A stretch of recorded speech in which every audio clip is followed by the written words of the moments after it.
Kenapa sekarang banyak orang berdebat tentang Quran dan nyuwun sewu sampai pada level gontok-gontokan ekstrim? Karena mereka nggak mau belajar ulumul Quran. Kegiatannya debat, tukaran. Yang bingung kita, yang waras ngalah lah kira-kira gitu. Ini nggak pernah ngaji Quran, gegernya. Ya kacau.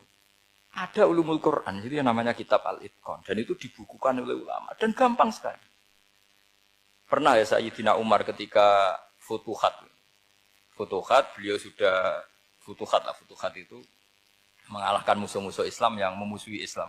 Perlu dicatat, musuh-musuh Islam yang memusuhi Islam. Karena kalau yang tidak memusuhi Islam, nggak boleh dimusuhi juga. Ya. Singkat cerita, ditanya, kenapa kita tidak tasakuran besar-besaran, kita kan sudah menang. Padahal disambut sedemikian rupa. Jawabnya Umar apa? Inna wa ta'ala qad ayyara qauman faqala adhabtum thayyibatikum fi hayatikumud dunya wastamta'tum biha. Allah itu mengkritik kelompok kaum yang dalam hidupnya itu foya-foya. Maka foya-foya itu supaya saya menyisakan jatah foya-foya saya sampai di surga.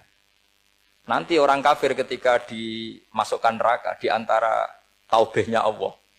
Taubeh itu ya semacam kayak disalahkan gitu. Adhabtum thayyibatikum fi hayatikumud dunya. Jatah-jatah kenikmatan kamu, salah kamu habiskan di dunia. Sehingga kita harus pernah pas enak-enaknya tidur, tahajud, wiling-wilingan, ngurangi jatah. Sayyidah Aisyah itu cantik sekali, tapi sudah turu mujur di depan Nabi, Nabi tetap sholat. Kalau sampai istrinya tidak cantik saja, nggak pernah tahajud. Itu masalah besar. Itu Aisyah itu kenangannya Aisyah. Saya ini kurang cantiknya. Sampai Nabi kalau sholat digoda tidur di depannya. Masyhur. Wa ana muqtaridotun. Saya tidur malang di Nabi. Nabi kalau berdiri sikilnya aku tak dojorno. Kalau Nabi mau sujud tak ingkretno. Nabi terus saja tahajud. Dan saya yakin itu sunnah, tidak ada yang niru itu.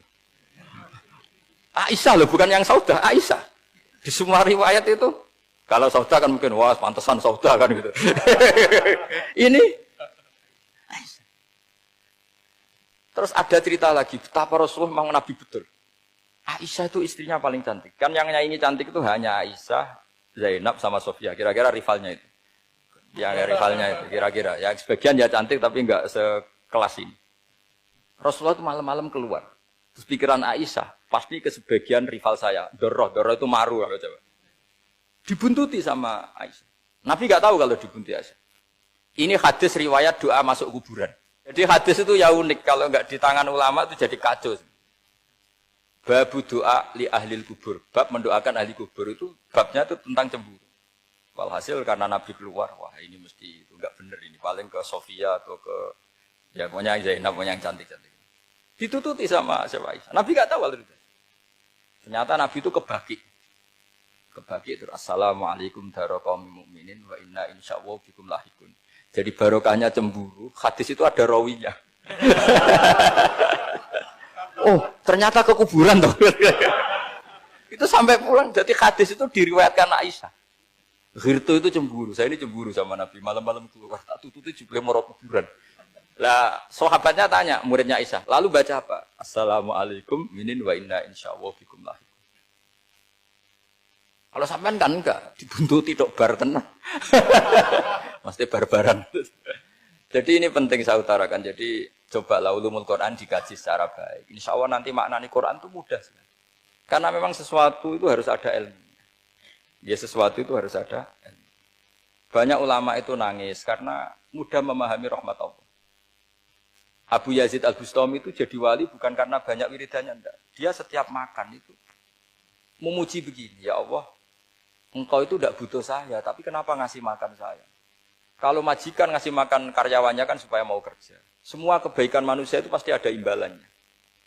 Tapi engkau itu tidak butuh apa-apa, kenapa ngasih nikmat kepada manusia padahal engkau tidak butuh? Itu kan aneh betul. Kalau apapun ikhlasnya orang, kalau ngasih itu kan ada maunya. Meskipun sudah bilang ikhlas.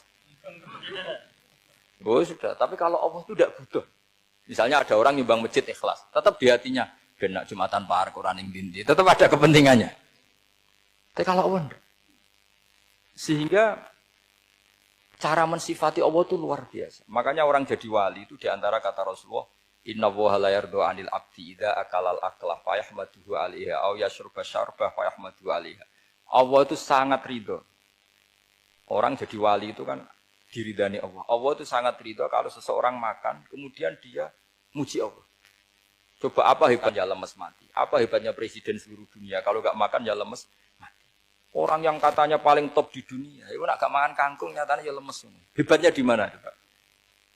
Yang kita puji-puji hebat, ternyata kalau nggak makan itu lemes. Pak Rektor nggak makan lemes, apalagi Pak Onwel nggak makan lemes. Hebatnya apa coba? Nah, terus kelihatan wa khuliqal insanu dhaifa. Makanya ketika Allah mengingatkan orang yang menyembah Isa, Allah hanya menghentikan gini, kana yakulani to'am. Isa dan ibunya itu makan.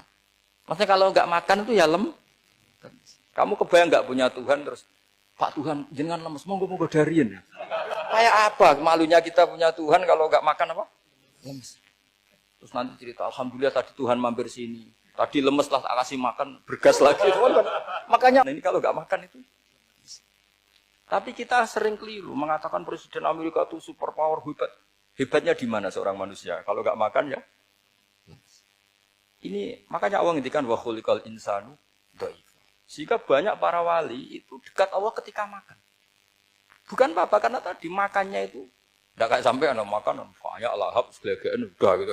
Itu tidak setiap makan, ya Allah betapa lemahnya saya. Yang katanya rektor, yang katanya profesor, katanya orang alim, kiai, katanya pengurus NU, pengurus Muhammadiyah. Ternyata kalau tidak makan, lemes. Kerennya di mana lemes? Sehingga terus tawadu, terus macam-macam. Jadi ini penting. Jadi Allah mengingatkan manusia itu dengan makan. Makanya Nabi Rasulullah ngendikan, Allah itu sangat ridho seseorang yang setiap makan muji Allah. Tapi sekarang orang, karena ada aturannya sebetulnya, ngunyahnya sampai sekian kali. Ya, tapi sekarang kan sudah ada seperti itu. Makanya sekarang wali sudah enggak banyak. Pendaftarnya juga sudah ada banyak. Apalagi orang-orang intelek itu sudah agak tertarik daftar wali. Memangnya kalau sudah jadi wali dapat uang, malah repot lagi kalau itu. Tapi ini saya cerita orisinilnya ilmu Quran. Ketika Allah mengkritik Isa itu hanya, ketika dituhankan maksudnya, itu hanya dengan kalimat kana yakulan itu Isa dan ibunya sama-sama makan. Dan ketika Allah memuja Rasulullah SAW dan para nabi, itu pujaannya itu aneh. Wa ma arsalna qablaka minal mursalin illa innahum la yakuluna ta'ama wa yamshuna fil aswaq. Saya tidak pernah menugaskan para rasul kecuali mereka itu ya makan dan jalan-jalan di pasar. Saya sampai sekarang hampir tiap minggu itu jalan-jalan ke pasar sama anak saya. Meskipun saya di Rembang Kecelok gede itu tetap biasa saja. Karena apa? Kata Rasulullah Muhammad, Isa itu sampai dituhankan itu gara-gara jarang makan. Terus orang memitoskan macam-macam. Rasulullah itu kalau makan itu di depan umum, sering di luar rumah. Supaya kelihatan kalau beliau itu manusia. Jadi makannya Nabi adalah nafyun li uluhiyati. Perlu dicatat Nabi Muhammad jadi Nabi setelah dengan tanda kutip tragedi Isa dituhankan. Karena Rasulullah jadi Nabi setelah tragedi Isa dituhankan, maka sisi manusianya itu diperlihatkan. Sampai kalau makan tuh di depan umum. Tapi enggak marung di KFC, enggak ada riwayatnya itu.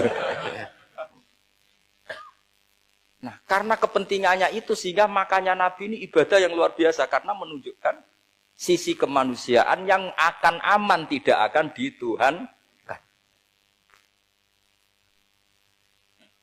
Paham ya? Sama. Seperti kita misalnya kiai atau pejabat. Makan saja enggak apa-apa. Tunjukkan kalau kita manusia. Kalau enggak makan lemes. Dan kalau itu terus dalam hati kita, insya Allah kita orang yang mengimani wa khuliqal insanu dhaifa. Betapa manusia itu lemah. Nah, tapi kita sekarang enggak. Kalau kita jadi rektor enggak bisa mengendalikan satu kampus. Jadi kiai bisa mengendalikan umat. Pikirannya itu kayak Fir'aun. Dan di antara kesalahan Fir'aun adalah faqala ana rabbukumul, bisa mengendalikan kalian semua. Maka dalam ilmu tasawuf yang pertama harus dihilangkan adalah sifat anania. Bahwa karena saya. Tapi kalau orang mau jadi wali atau orang dekat Allah, kenapa saya sering menyebut kata wali? Sebenarnya khazanah wali itu ada di Quran. Ala inna awliya Allahi la khaufun alaihim wa lahum yahzanun. Cuma orang kota senangnya bakas intelektual. Wong desa senangnya bakas wali. Akhirnya banyak orang yang enggak wali modus pura-pura wali terus nipu orang. Jadi sama-sama ada korban. Yang intelektual juga sama. Seakan-akan lebih intelek dibanding wali ini. Makanya saya intelektual ya ada di Quran. Maksudnya terjemahannya ada. Bahasa wali juga apa? Ada. Dan kadang orang jadi wali itu melakukan hal-hal yang kecil. Yaitu merasa doif saat apa? Makan. Merasa doif saat makan. Karena tadi. Paling mudah menafikan ketuhanan seseorang adalah nyatanya kalau nggak makan lemes. Paling mudah mendoifkan manusia yang katanya presiden superpower pun kalau nggak makan lemes. Apa artinya kehebatan manusia yang sehatnya bergantung nasi satu mangkok? Kerennya di mana coba? Presiden kondang bisa pengaruh seluruh dunia. Jajalnya gak mangan sedino. Lemes. Berarti hadar rojul lelaki ini bergantung satu mangkok nasi. Hebatnya di mana juga? Makanya ada seorang raja angkuh datang ke seorang ulama. Saya raja bisa mengendalikan dunia. Kata ulama, tanya gini. Andaikan kamu tidak bisa minum, kemudian harus bisa minum kalau orang menukarkan kerajaan kamu. Kamu boleh minum, asal kamu tidak jadi raja. Apa kamu kasihkan kerajaan kamu ketika kamu harus minum dengan cara seperti itu? Misalnya di tengah belantara, kalau di Arab kan sering ada apa? Sahara itu ada padang pasir. Ya saya milih minum. Kalau saya tidak minum mati. Mendingan tidak punya kerajaan. La tafrah bimulkin la yusawi apa? Kak samain. Kamu jangan bangga dengan kerajaan yang nilainya tidak ada dengan segelas. Baru dia sadar ternyata. Jadi kamu jangan bangga dengan satu kerajaan yang bahkan akan kamu tukarkan dengan segelas. Artinya pertanyaannya gini, kerajaan yang kamu bisa mimpin ini ditopang air apa ditopang keangkuhan Anda? Sebenarnya hanya ditopang air. Karena sekali Anda tidak minum, tidak bisa jadi raja. Terus lemes, diobatno. Sama presiden juga gitu. Kalau nggak makan, nggak minum, terus sakit, stroke, nggak bisa jadi. Artinya ternyata betapa manusia ini bergantung dengan sesuatu yang remeh, yaitu makan, minum, makan, minum. Nah di sini ini, kenapa Quran menyebut para nabi itu apa? Illa innahum la ya'kuluna ta'ama wa yamsuna fil aswaq. Kalau kamu tidak memahami seperti ini kan terus kayak Quran kok ngomong hanya gini kok. Kayaknya kelasnya kok nggak intelek gitu. Cara pandang nggak seperti itu. Paham ya? Jadi supaya lebih apa? Memahami Quran dan kamu akan lebih tasdik kepada Quran sebagai kalam Allah yang pegangan kita. Demikian. Assalamualaikum warahmatullahi wabarakatuh.